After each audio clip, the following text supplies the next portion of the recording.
So today we're going to be talking about spinning. Main spinning we're looking at is that found in the High and Late Middle Ages and Renaissance, this period I do. That it's found throughout Europe right up until today, so we're looking at. So does anyone other than Dorothy here spin? I'm really bad at it. I'm so bad. Ask me again in half an hour. And because I'm with the betterment group, You're allowed to doing laugh. drop spindling. That's some spinning. One of my first finished spin I've done. That's still even better than the stuff that I've done. But do you know? Stretching. But do you know we practice to try and do that. That's awesome. But feel free to pass it around. So that's my little, feel free. Yeah, that's my little, isn't it? Amusing. That's right. They say that about your beginning spinning, keep it because one day you'll want it. Yep. So, what sort of spinning do you use? Wheels, spindles? And drop spindles. Drop spindles? Okay. We're not going to be looking much at drop spindles today, and you'll find out why. There's a reason why they're called drop spindles. Okay, so today we're going to talk about the three main types of spinning. We're going to look at how people spun in the 15th century. We're going to talk about the distaff and how crucial it is. That's why I have my distaffs here, because we're all going to have a play with one. And we're going to have a bit of a hands-on session at the end. I'm going to go over time, just a good housekeeping rule. So when we get kicked out of here, I'll be out on the balcony somewhere spinning most of the day. You're welcome if you've got spare sessions, come along and have a chat and have a play. So the talk's probably going to take up about 20 minutes, depending on how fast I talk. First of all, three types of spinning. You have supported, you have suspended, and you have what's called grasped. People break spinning up into styles of spinning, and it's a bit pointless. And you'll see why a little bit later. But you can use the same technique on a supported spindle as you can a suspended. So people make other terms. They talk about Andean spinning and Turkish spinning and French spinning, and nobody agrees on spinning terms. So everyone has their own. I call what I do European spinning. It's largely found in Europe. It's also found, in Britain. I've seen styles of it in Asia, so it's not exclusive to Europe. That's what I call it because it's a way for me to distinguish it from other sorts of spinning you see. So this is supported spinning.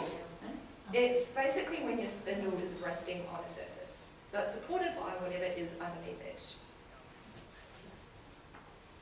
This is some suspended spinning. So in suspended, the spindle is suspended, it hangs from the thread. And we have grasped, and I'm really upset my videos aren't working on this computer. So I'm going to give you a little demonstration of what this lady is doing.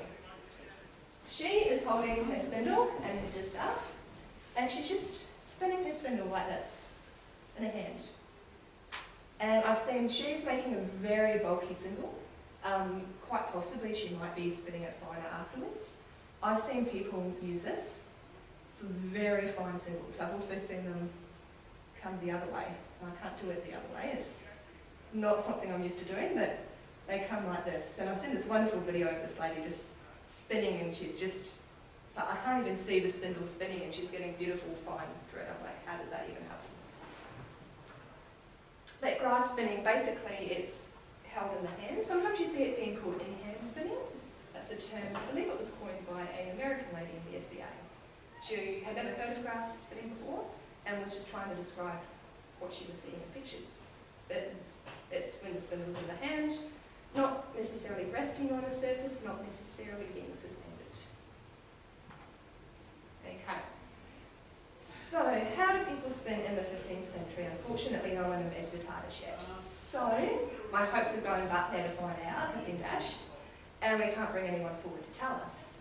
So, what are we looking at? We've got archaeological evidence, we've got pictorial evidence, and we can also study modern spinners from similar regions, which can be good, can be a bit tricky. So if we look at the archaeological evidence, These are some spindle shafts. The most recent one there is about 17th century. They're all very similar. They're shaped. So they have a bulbous middle and they sort of taper out at either end.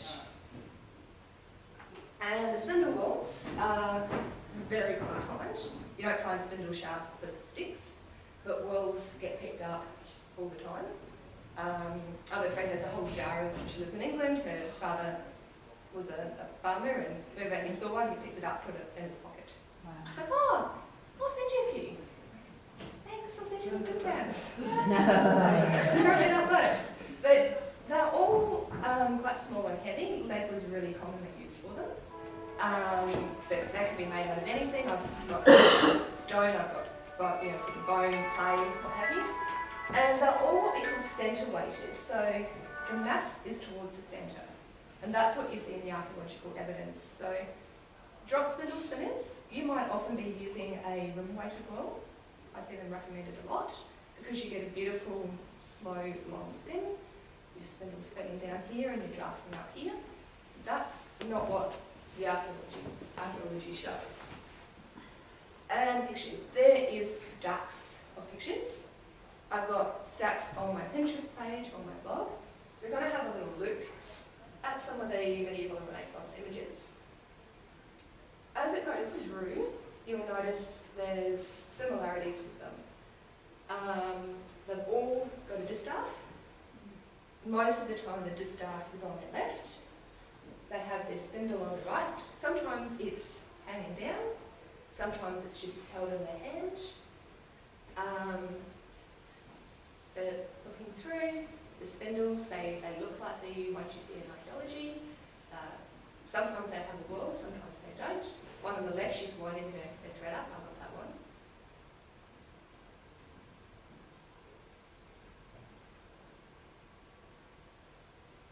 And all the pictures show this classic pose. Left hand up at the distaff. That one's really detailed as well. If you hop online and have some closer look, there's really great poses in that one. But they're all very similar in their posture.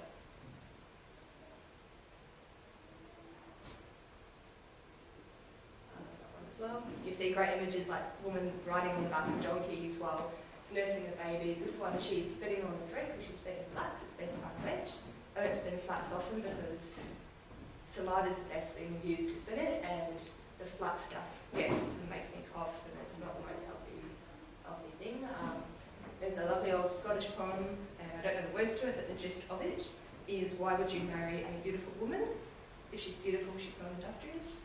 If she's industrious, her lip will be swollen, her teeth will be notched, and her thumb will be swollen from all the flat spinning she does.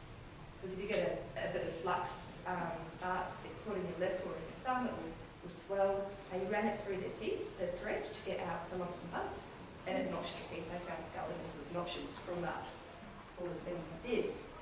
However, we have a lot of criticism of using art to look at spinning technique. First of all, people say, well, images are not photographs. Camera wasn't invented, they're not. And medieval artists often use symbolism. So, are these pictures of how people spun, or is it a picture symbolising a spinner? Is it actually what they were seeing? That's probably something we can't definitely answer. And the other thing is people say, well, painters might not have spun themselves, they were often monks, maybe they never saw a woman. They might not have understood how to paint them accurately. You see that a lot in weaving. A lot of the moons you look in the pictures, you're like, yeah, that couldn't work. They've missed out the cast. What have they done? It's not a moon. But there's a lot of similarity in spinners. They're all painted pretty much doing the exact same thing. And it was crucial to cloth production. It took a long time. Everyone spun. Everywhere they went. I watched a video about a lady, very old lady, and she was talking about how she had to spin for warmth. She was from Bulgaria. She was a really lower-class woman. She was telling him how all winter she spun, all summer she tended the fields with her distaff and spindle. And she had to keep warm. And when World War II came, she buried all her clothes in her backyard because she didn't want anything to happen to them. And her house got ransacked, and they found the clothes. And that's the only thing she mentioned that they took. They must have taken everything. But the only thing she mentioned was they took my hand-spun clothes, which is quite a sad story. And she said, I have to start again. And it just sort of indicates the massive effort people made to get off. Women were everywhere. Everyone saw spinning. Girls would have started at 3, and I have been outspun by a 4-year-old girl. When I first started spinning, I've been spinning about a month. I taught her in 2 days, she was better than me. I wove a little dishcloth out of our first ever spun fibre, and there's one side which is beautiful and soft and even, and that's her side, and then there's a horrible lumpy bumpy, and that's my side. I say this is the scrubby side and this is the dry side. But yeah, so everyone sees it, so you know what it's like. And some of the images are really detailed. You can see finger positions that are, you know, really detailed, where the thread's going. A lot of them are really, really detailed. And where did that detail come from? And the ones that show the spindles show what's found archaeologically. So they're getting something right. But moving on from old pictures, we can also look at modern spinners. So people say, well, how do you know the spinning styles seen in the 15th century ever even existed? Well, let's look at more modern images. We can look at videos of spinners spinning, and we can actually talk to people who still spin using traditional techniques, like the lovely lady I was talking about who buried her clothes. So we're going to look at a few of the more modern images. And these again mostly from parts of Europe and Britain, so England and Scotland. And we're noticing some similarities. Some of them are spinning wool, some are spinning flax. And some of them there's some differences. The distaffs might be a bit different, like the lady there on her right.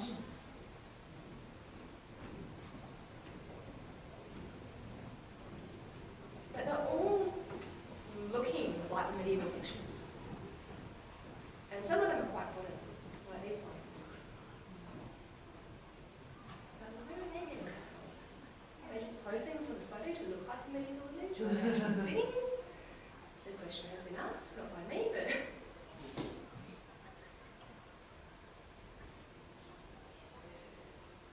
the one on the right there's definitely spinning more. So, photos, well, as I said, are they just posing like the medieval pictures? So, the thing is, right the way through, from late Renaissance right up to today, we see the same spinning technique depicted. And when you're looking at spinning in Europe, a couple of things have happened. Mainly the Industrial Revolution. We've talked about how massively hard work spinning was. The Industrial Revolution came along, the spinning jenny came along, and women went, hey! It's like you never have to scrub the floor again in your life. Are you going to keep scrubbing a floor? I would not. There are people that would. I would not. Okay?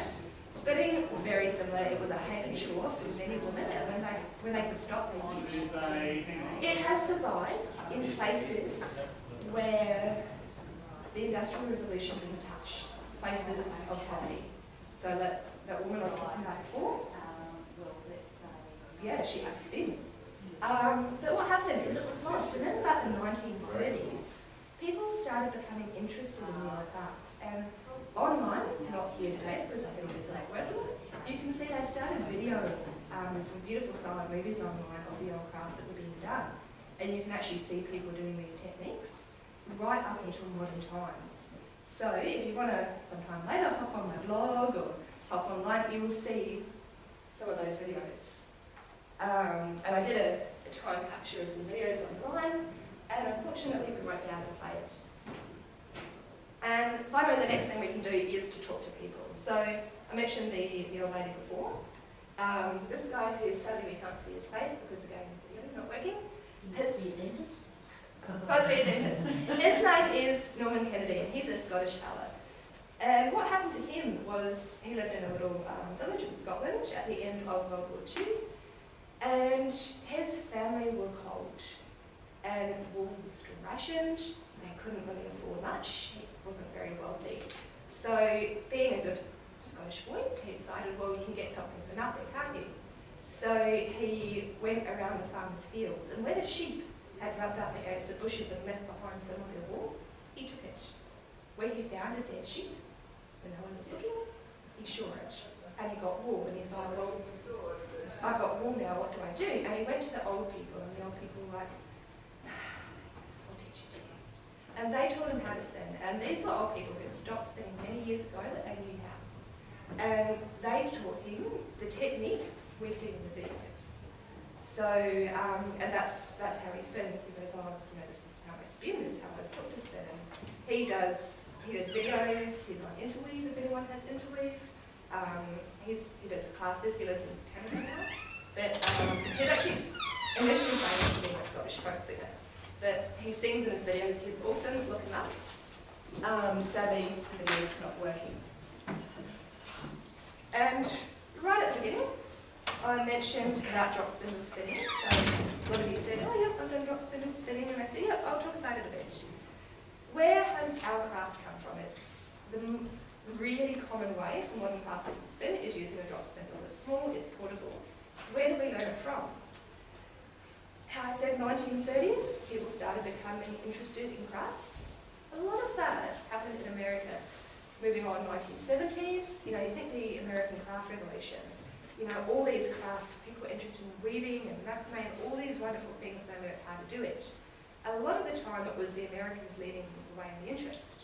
So they went to places nearby them to learn how people did it. So the Americans grew those sorts of countries. They went and looked at how people were spinning. And that style of spinning is what they brought back. Alden Amos, he wrote about it in his big book of spinning. The Frankerts, if anyone's heard of Patty Frankert, she's a big spinner in the world of modern spinning, and she brought, you know, that spinning to a lot of people as well, her parents. And I'm talking a bit about America and how they're spinning in Peru and the Andes, and what does this have to do with medieval Europe?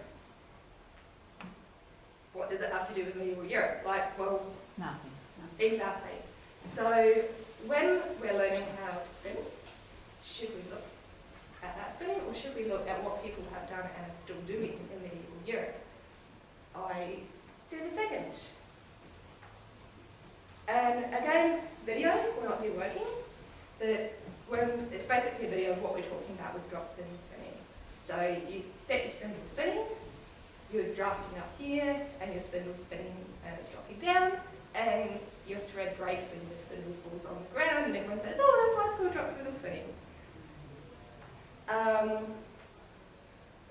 And I say a lot of the times the difference in the techniques largely stems from the use of the distaff.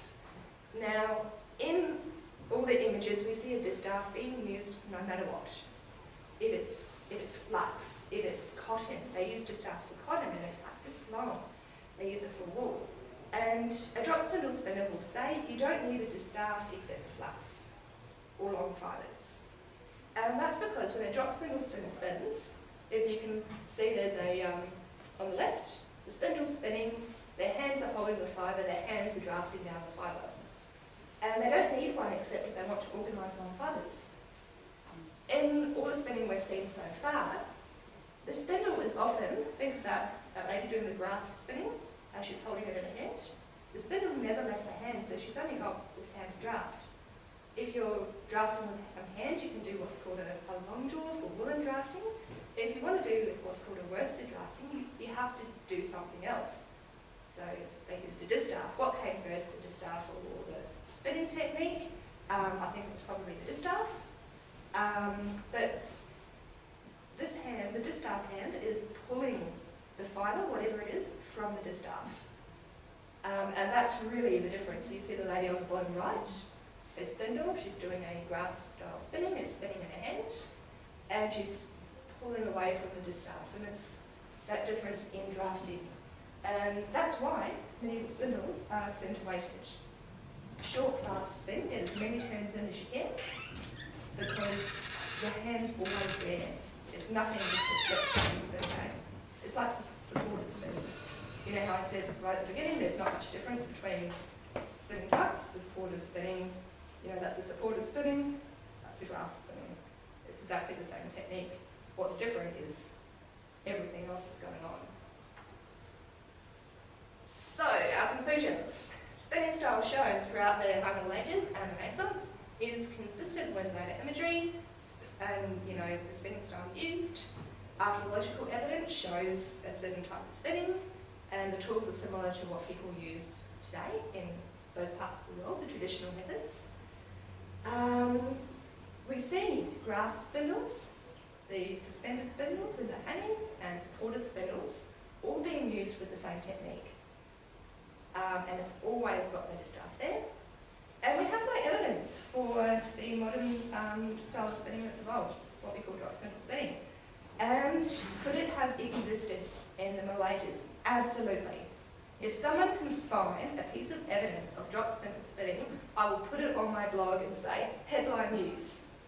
Could it have existed? Yes. Were they able to figure out room-weighted whirls and that whole spinning style? Yes. They had very similar spinning styles back in ancient times in Europe. They have that spinning style now. It could have existed, absolutely. We just haven't found it. So there's so much evidence for the European styles. So that's what I do, that's what I teach. So I basically look to the evidence. And I think that's enough talk. So,